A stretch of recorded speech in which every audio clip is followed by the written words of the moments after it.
Hey everybody, Scott and Ellie back here for you. Been a long time since we've done one of these, huh?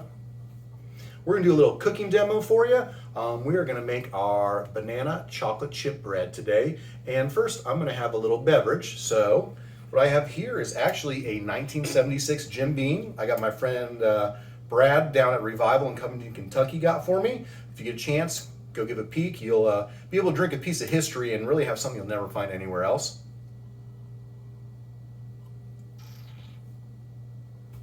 That's good. Did you smell that? Yeah. The old Jim Beams to me are always on the citrusy side. So I got a little Juicy Haze IPA, one of my favorites. The Voodoo Ranger Juicy Haze IPA to go along with it. Should be a nice pairing. Yeah, it's delicious. All right. So I got this recipe off the internet a few years ago and adjusted it slightly. It was originally a zucchini bread recipe. I've modified just a few things, but I keep the components the same as far as flour, sugar, eggs, salt, baking powder, baking soda, and then adjust the recipe just a little bit based on whatever I want to use, either bananas, blueberries, zucchini, so on and so forth. First step, we're going to start off 3 cups of flour. Ellie, you want to go ahead and grab the flour? We'll get that in here, and we'll pour it and try not to make too huge of a mess. So there's our first base. And we're also going to add 1 teaspoon each of salt, baking soda, baking powder. You want to go ahead and pour that in there? All right. There's step number 1. We're going to set this on the side and come back to it here in just a little bit. Next, we are using some sugar. I got a cup each of unprocessed sugar. Go ahead and pour that in. And then also a cup of regular white sugar. Next, we are doing 3/4 of a cup of vegetable oil. Go ahead and pour that in there.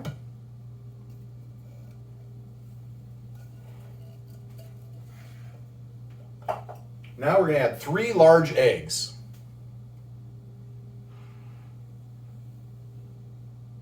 Dump it fast. All right. See if we can do that without making too much of a mess. Next, we are adding about 2 teaspoons of vanilla. Just the rest Yep.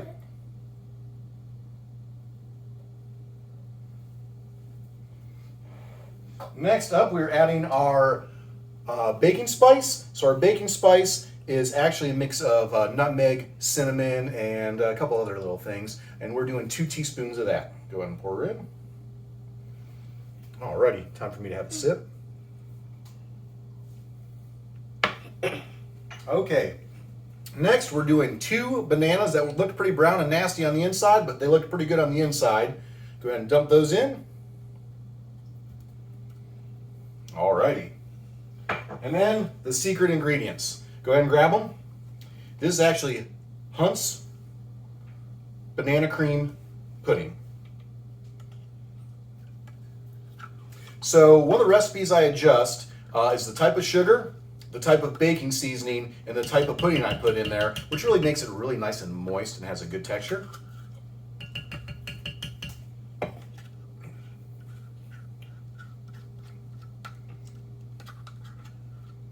Make sure I get it all here.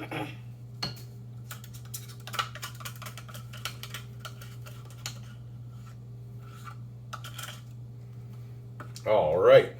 I also use this for my blueberry bread. I will use actually vanilla pudding. And we haven't done a chocolate bread yet, but we're going to do that one of these times and use some cocoa powder instead of cinnamon in there. We have cocoa powder in there. Okay, so we started off with flour, baking soda, salt, baking soda, baking powder, salt, and flour in one. Here we got our sugars, we got vegetable oil, we have bananas, we have our seasoning, we have eggs, and we actually have our pudding mix, which is going to make it really rich and creamy. And we also have a little bit of vanilla in there. We're going to stir this up really good.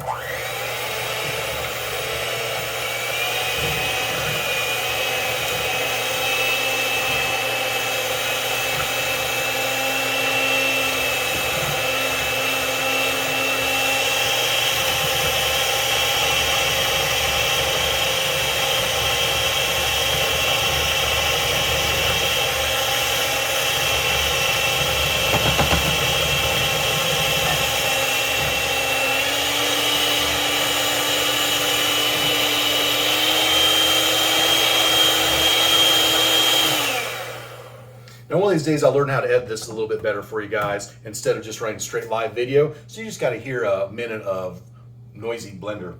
But that sounded good on video, didn't it? All right, so we're gonna take our mix that we had earlier. That's the flour, the baking soda, the baking powder, and the salt. We are gonna dump our slurry mix into it. And realistically, direction-wise, it says you should add a little bit of time, but just for convenience and the fact that we're doing this on video, I'm gonna add it all at once. And you're probably gonna see a nice mess of flour hit me in the face when this pops up. But it's faster and easier this way. All right, so we're gonna hit this with the blender, and I'm gonna have Ellie kind of stir down the sides as I go here. Now, I do not bake very often, so bear with. The different breads is about the only thing I bake, just because I don't like to measure.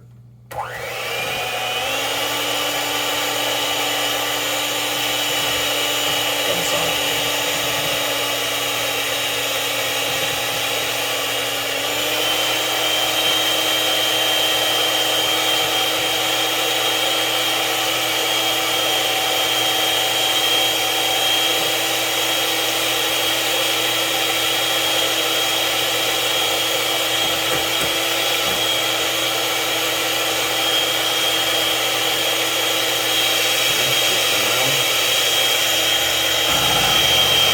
Turn the bowl.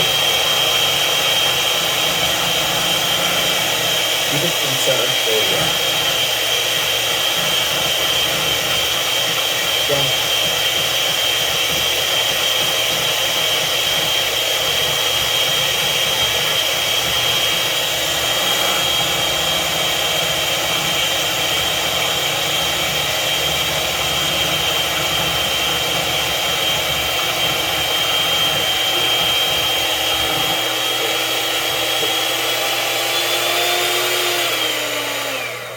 We didn't splatter too much, just a little bit.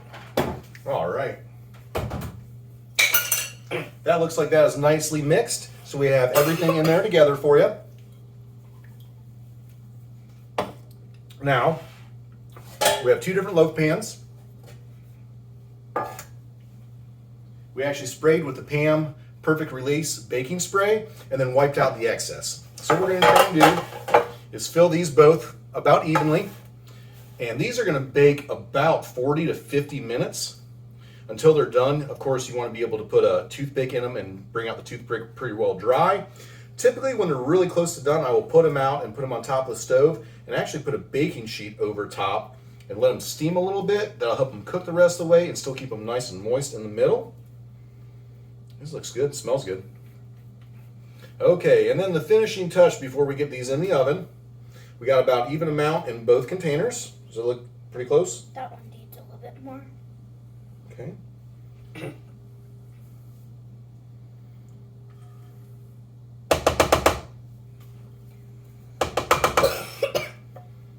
All right, now to finish off, we're going to do half a cup of chocolate chips in each container. We're going to try and spread them out evenly. I used to put them in the mix, and I found out when you put them in the mix, they basically sink to the bottom. So I put them on last, and they end up pretty even. So try and get those in there evenly if you can, Al.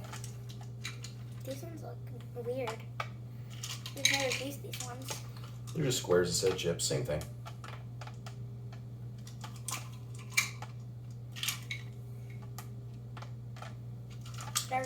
Yours already looks delicious.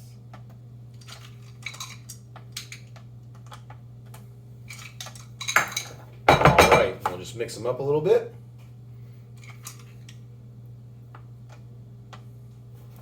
Okay, and here you go. You'll see it in the pan. Can I try this one? And that is our finished product. So we're going to put this in the oven. Again, we're going to run 325 degrees for about 40 to 50 minutes. We're going to check them with a toothpick to when they're dry. Then I'm probably going to put a metal pan over top of it for just a couple of minutes just to help steam it, help it cook the rest of the way, but keep it moist in the middle. So we will post pics when we're all done on the finished project. Thank you guys. We'll see you next time.